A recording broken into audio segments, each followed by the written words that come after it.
Hello friends, स्वागत है आपका इंस्टीट्यूट ऑफ कंप्यूटर एजुकेशन में। और आज हम लोग एक नया प्लेलिस्ट ऐड कर रहे हैं। आप सबकी हैवी डिमांड के बाद मैंने डिसाइड किया है कि जैसे हम लोग ट्रिपल सी के रेगुलर वीडियोस अपलोड कर रहे हैं, वैसे ही अब हम लोग नैलिट के ओ लेवल के भी वीडियोस अपलोड करेंगे। हम लोग आज ही से इसकी शुरुआत कर रहे हैं। आई होप आप लोगों को ये वीडियोस बहुत पसंद आएंगे। आप लोगों को जो डाउट्स हैं, क्वेरीज हैं, प्लीज उसको आप लोग नीचे कमेंट बॉक्स में लिखते रहिए। आप लोगों ने अगर ट्रिपल सी क्वालिफाई कर लिया है तो आप ओ लेवल की प्रिपरेशन शुरू कर सकते हैं। आज मैं थोड़ा सा बेसिक वीडियो से शुरुआत करूंगा। पहले ओ लेवल के बारे में बताऊंगा आपको, और साथ ही साथ उसका एक पेपर जो कि आईटी टूल्स का है, जो अभी हालिया कंडक्ट हुआ है जनवरी में, उसको मैं सॉल्व भी करूंगा। चलिए, आपका स्वागत है इंस्टीट्यूट ऑफ कंप्यूटर एजुकेशन में। मैं मिनेश। हम लोग शुरू कर रहे हैं ओ लेवल के बेसिक कोर्सेज।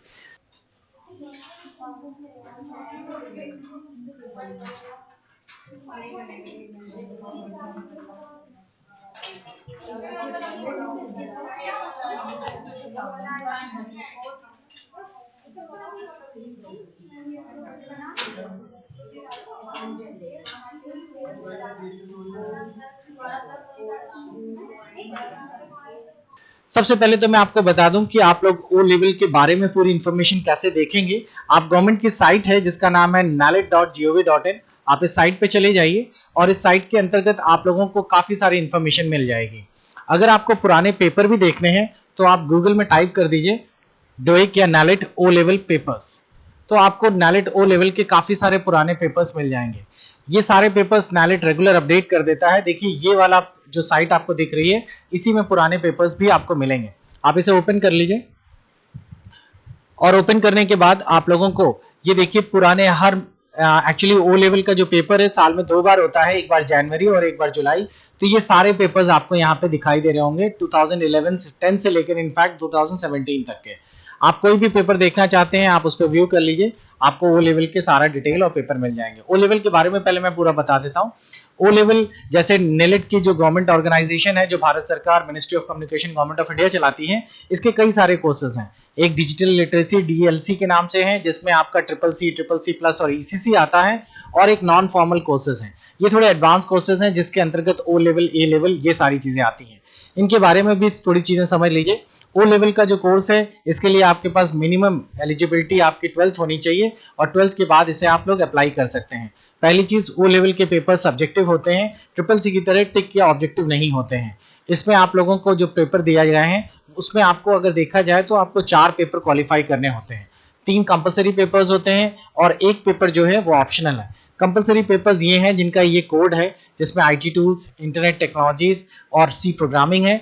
इन 3 में से कोई भी आप एक टॉपिक ले सकते हैं। अगर आपने .NET पढ़ रखा है तो वो ले लीजिए, काफी डिमांडिंग है। मल्टीमीडिया और आईसीटी जो है वो हार्डवेयर से जुड़ा हुआ है। खैर, आज जिसके बारे में हम लोग डिस्कस करने वाले हैं वो बहुत ही इजी पेपर है, जिसका नाम है आईटी टूल्स। हम लोग इसी से शुरुआत करेंगे। दूसरी चीज, आप लोगों को ओ लेवल में मिनिमम 50% नंबर्स चाहिए होते हैं पास होने का। इसका पेपर पैटर्न कैसा है, किस तरह का पेपर आता है, वो सारी चीजें हम लोग देखेंगे।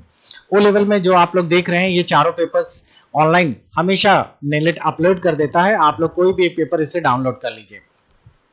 चलिए एक एक करके शुरू करते हैं। सबसे पहले आईटी टूल्स जो इजी पेपर है, उसके बारे में देख लीजिए कैसे पेपर आता है, किस तरीके से शुरुआत करनी होती है। अभी मैं आप लोगों की स्क्रीन पर ये ओ लेवल का जो मैंने ऑलरेडी डाउनलोड कर रखा है, पहला पेपर जो आईटी टूल्स का है, वो आपको दिखा रहा हूँ। इस ओ लेवल के इस पेपर में देखिए, ये पूरे 100 नंबर का है और 3 घंटे का होता है। आप जब ओ लेवल का पेपर देंगे तो आपको ये क्वेश्चन पेपर वहां पे मिलेगा, और साथ ही साथ इसे आप घर भी ला सकते हैं, और साथ ही साथ आपको एक आंसर शीट भी मिलेगी। उसमें ओमार शीट है, आपको ओमार जैसे आप लोग पेपर देते आए हैं, सेम उसी तरीके से आपको ये भरना होगा। इसमें आपको एक्चुअली 2 सेशन मिलते हैं। पहला जो पार्ट होगा उसमें आप लोगों को सिंपल ऑब्जेक्टिव क्वेश्चंस होंगे, और सेकंड पार्ट जो होगा वो आपका सब्जेक्टिव होगा। देखिए, पहला पार्ट है, इसमें आपको पूरे 10 ऑब्जेक्टिव क्वेश्चंस आएंगे, आपको टिक लगाने होंगे 1 का बी, लेकिन ओमार शीट में भरना होगा। सेकंड, उसी में आप लोगों को सेकंड जो होगा आपका फर्स्ट पेपर, तो देख रहे होंगे फर्स्ट पार्ट पूरे 10 ऑब्जेक्टिव हैं। सेकंड वाले में यानी कि सेकंड क्वेश्चन जो है उसमें 10 ट्रू फॉल्स होंगे, और उसी के बाद आप लोगों को अगला 10 जो मिलेंगे वो आपका मैच द फॉलोइंग होंगे, और उसके बाद जो 10 मिलेंगे वो फिल इन द ब्लैंक्स होंगे। ये पार्ट 1 का है। पार्ट 2 जो है वो प्योरली सब्जेक्टिव है। इसमें आप लोगों को 5th, 6th, 7th ये क्वेश्चंस दिख रहे होंगे, और ये सारे के सारे क्वेश्चंस 5-5 नंबर के हैं। आपको टोटल ओ लेवल में पास होने के लिए 50% होना जरूरी है। सेकंड वाला पार्ट थोड़ा सब्जेक्टिव है, इसमें थोड़े क्वेश्चंस में पूरा डिस्क्रिप्शन लिखना पड़ता है और आप कोशिश करिए कि ब्लॉक डायग्राम्स में लिखें तो ज्यादा अच्छा होगा। अब चलिए हम लोग एक एक करके सॉल्व करते हैं। देखिए कैसे शुरू करना है, किस तरीके से आपको बताने जा रहे हैं। आप लोगों को मैं एज यूजुअल क्वेश्चंस बताऊंगा, उसका फिर डिटेल डिस्क्रिप्शन भी बताऊंगा। एक एक करके शुरू करते हैं। सबसे पहला जो ऑब्जेक्टिव पोर्शन है वो आपको स्क्रीन पे दिख रहा होगा। इससे पूछा गया है कि आपको ओ लेवल में ये जो सबसे पहला है कि आपके कंप्यूटर के 3 कंपोनेंट्स जो हैं डिजिटल कंपोनेंट्स, वो कौन कौन से हैं। डिजिटल कंपोनेंट्स जो 3 हैं, अगर आपको इसमें ऑप्शन दिए गए हैं, आपकी मेमोरी है, इनपुट डिवाइस डीएमए है, डायरेक्ट मेमोरी एक्सेस है, एएलयू सीपीयू या मेमोरी है, मेमोरी इनपुट आउटपुट डिवाइसेस है। तो अगर आप ब्लॉक डायग्राम या यूं कहिए कि आप बेसिकली अगर आप डिवाइड करें कंप्यूटर्स को, तो कंप्यूटर्स में आपके 3 पार्टीशन होते हैं। एक होता है आपका मेमोरी, एक होता है इनपुट आउटपुट डिवाइसेस आईओ, और एक होता है सीपीयू। यही आपका इसका सही जवाब है, जो कि आपका पेपर 1 का फर्स्ट ऑप्शन का है। सेकेंड आपसे पूछा जा रहा है, बहुत ईजी से सवाल है, इनमें से कौन सी मेमोरी वोलाटाइल है। वोलाटाइल का मतलब वोल्टेज पर बेस्ड है। इसको हम लोगों ने ट्रिपल सी में भी इसके बारे में डिस्कशन किया था। वोल्टेज पर बेस्ड मतलब लाइट जाते ही डेटा खत्म हो जाता है। तो इसका सही जवाब रैम है। रैम रैंडम एक्सेस मेमोरीज है जो कि लाइट पर बेस्ड होती है। जब तक आपके कंप्यूटर में लाइट है तब तक रैम लाइव है, लाइट गई, लाइट जाते ही रैम का सारा डेटा खत्म हो गया। उसके बाद नेक्स्ट है, वो है आप लोगों का बाइनरी आपको निकालना है। और which are the following binary numbers is divisible by 2, कौन सा नंबर्स आपका 4 से डिवाइड हो जाता है बाइनरीज में। इसके लिए बहुत ही सिंपल सा ऑप्शन है, आप लोग नंबर्स को कैलकुलेट कर लीजिए, इसको डेसिमल में डिवाइड कर लीजिए। इसके लिए आप कैलकुलेटर खोल सकते हैं। आपको मैं एक अलग से सेशन दे दूंगा जिसमें सारे कन्वर्जन यूनिट्स आपको बताई जाएंगी और उससे आपके लिए आसान हो जाएगा। कोई भी नंबर्स का बाइनरी, डेसिमल, ऑक्टा कैसा भी आप कन्वर्ट करना चाहें तो कर सकते हैं। आपको देखिए सिंपल है, अगर आप यहाँ पे एक नंबर लिखते हैं, जैसे मैंने पहला नंबर लिख दिया और इसके बाद इसको डेसिमल में कन्वर्ट कर दिया तो आंसर आ गया 42। जाहिर है 42 आपका डिवाइड नहीं हो सकता, तो ये सही जवाब नहीं है। दूसरा मैंने ले लिया ये सारे नंबर्स और इसका मैंने बाइनरी में के बाद डेसिमल में कन्वर्ट कर दिया 300। अगर 300 को आप 4 से डिवाइड करें तो पूरा पूरा डिवाइड हो रहा है, तो इसका सही जवाब यही है बी। नेक्स्ट आपके पास जो अगला क्वेश्चन है वो ये है, चलिए आगे बढ़ते हैं। जिस क्वेश्चन में आपसे पूछा गया है the cost of storing a bit is a minimum, सबसे ज्यादा कम साइज कहाँ होता है स्टोर करने में आपके कंप्यूटर्स में। तो ये 4 ऑप्शन दिए हैं। आपको बता दें सबसे ज्यादा कम स्पेस जो बाइट को स्टोर करने की जो कॉस्ट ऑफ स्टोरिंग है वो है कैश मेमोरी। कैश मेमोरी जो होती है वो आपकी सबसे छोटी जगह लेती है, सबसे कम जगह लेती है जिसमें कि आप अपना डेटा रख सकते हैं। ये कैश सबसे फास्टेस्ट है। तो ये the cost of storing a bit is a minimum in a cash. Cash में सबसे ज्यादा आपका डेटा फास्टली स्टोर होता है, तो इसी के लिए इसको कैश में यूज किया जाएगा। नेक्स्ट जो रजिस्टर्स हैं, रैम है, मैग्नेटिक टेप्स हैं, ये सारी चीजें आपके एक्सटर्नल डिवाइसेस में है। जैसे मैग्नेटिक टेप्स है, ये एक्सटर्नल डिवाइस या स्टोरेज डिवाइसेस है, इसमें आप लोगों को अलग से परचेज करना पड़ता है और ये स्पेस भी काफी कवर करता है। नेक्स्ट है जो डॉट मैट्रिक्स प्रिंटर्स हैं, जिनके बारे में मैंने आपको लास्ट सेशन में बताया भी था। ये डीएमपी प्रिंटर्स को में रिजोल्यूशन कैसे नापा जाता है। रिजोल्यूशन का मतलब होता है डॉट्स की क्वालिटी।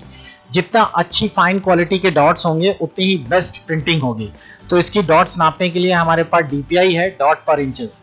लेकिन इससे जुड़ा हुआ एक क्वेश्चन और आता है कि अगर स्क्रीन के रिजोल्यूशन नापने हैं तो कैसे नापेंगे, तो उसके लिए है पीपीआई, पिक्सल पर इंचेस। तो आप अगर प्रिंटर यूज करते हैं और आपको बहुत अच्छी प्रिंट आउट निकालने हैं तो डीपीआई यूज करिए, डॉट पर इंचेस के हिसाब से उसकी क्वालिटी नापिए। नेक्स्ट है हमारे पास जो है ऑपरेटिंग सिस्टम का। लिनक्स ऑपरेटिंग सिस्टम के बारे में पूछा गया है कि लिनक्स क्या है। तो आपको बता दें एक ये ऑपरेटिंग सिस्टम है और ये एक प्रकार का ऑपरेटिंग सिस्टम होने के साथ साथ इसे ओपन सोर्स ऑपरेटिंग सिस्टम भी कहते हैं। ओपन सोर्स ऑपरेटिंग सिस्टम का मतलब होता है इसमें आपको लाइसेंस परचेज करने की जरूरत नहीं है। आप इसे नेट से डाउनलोड करके अपने हिसाब से मॉडिफाई करके इंस्टॉल भी कर सकते हैं। जो प्रोप्राइटरी ऑपरेटिंग सिस्टम होता है इसके लिए आपको प्रॉपर लाइसेंस लेना पड़ता है। नेक्स्ट अगला क्वेश्चन है dash map IP address is the domain name of the site. आपको किसी साइट का कैसे पता चलेगा कि वो उसका एड्रेस क्या है। तो उसके लिए सिंपल है, आप उसका यूआरएल टाइप कर दीजिए। हर यूआरएल जो है उसका आईपी एड्रेस से लिंक होता है। ओके, नेक्स्ट क्वेश्चन है डीबीएमएस क्या होता है। पहले तो आपको थोड़ा सा बता दें, ये डेटाबेस मैनेजमेंट सिस्टम इसका सही जवाब है। आजकल बहुत सारे ऐसे सॉफ्टवेयर हैं जिसमें कि आपको रिकॉर्ड कीपिंग करना होता है। जैसे फॉर एग्जांपल अगर आप एमएस ऑफिस का एक्सेस जानते हो, माइक्रोसॉफ्ट ऑफिस में एक सॉफ्टवेयर यूज होता है जिसका नाम है माइक्रोसॉफ्ट एक्सेस। ये एक प्रकार का ऐसा सॉफ्टवेयर है जो बहुत सारे रिकॉर्ड्स को इकट्ठा करता है या स्टोर करता है। अगर आप लोग माइक्रोसॉफ्ट एक्सेस में काम करते हैं तो इसमें आप जानते होंगे कि इसमें आप स्टूडेंट के, एम्प्लॉयज़ के बहुत सारे रिकॉर्ड रख सकते हैं, टेबल्स बना कर सकते हैं, क्वेरीज बना सकते हैं, ये सारी चीज़ें। DBMS इसी प्रकार का एक सॉफ्टवेयर बेस है जिसमें कि आप लोग, जैसे आपने शायद नाम सुना हो ओरेकल, ये सारे सॉफ्टवेयर आपके रिकॉर्ड रखते हैं और कई सारे टेबल्स को आपस में कनेक्ट भी करते हैं, इसीलिए इसे हम डेटाबेस मैनेजमेंट सिस्टम के अंतर्गत इसको माना जाता है। नेक्स्ट क्वेश्चन है कि इनमें से the most commonly use web browser is, इनमें से कौन सा वेब ब्राउजर सबसे ज़्यादा यूज होता है? तो आपको बता दें इंटरनेट एक्सप्लोरर और नेटस्केप दोनों ही वेब ब्राउजर्स हैं और इसीलिए इसका सही जवाब ए एंड बी बोथ है। उसके बाद नेक्स्ट पूछा गया है एक निबल में कितने बिट्स होते हैं? तो आपको ये मैंने CCC की क्लास में भी बताया था, निबल जो है वो 4 बिट्स के बराबर होता है और इसीलिए इसका सही जवाब 4 है। वैसे मैं आपको स्क्रीन पर इसका एक स्नैपशॉट टेबल दिखा देता हूँ जिससे आपको आइडिया लग जाएगा ये कन्वर्जन्स किस हिसाब से काम करते हैं, बिट्स, बाइट्स और ये सारी चीज़ें। तो इसके लिए एक नंबर सिस्टम होता है जिसमें कि हमारे पास बाइनरी नंबर सिस्टम, ऑक्टल और डेसिमल और हेक्सा, ऐसे बहुत सारे हैं। आप देखोगे ये स्क्रीन पे दिख रहा होगा, ये आपको 4 नंबर सिस्टम्स हैं। ये इनकी कन्वर्जन यूनिट है जिसमें आपको पता है कि एक बिट और 1 0 को बिट कहते हैं और 8 बिट्स जो मिल जाए तो एक बाइट बना देता है और 10 से 24 का कन्वर्जन चलता है। अगर 4 बिट्स मिल जाए तो एक निबल बन जाता है, इसीलिए हम लोग इसको इस तरह भी कहते हैं कि एक बाइट 2 निबल के बराबर है या हाफ बाइट भी कहा जाता है इसको।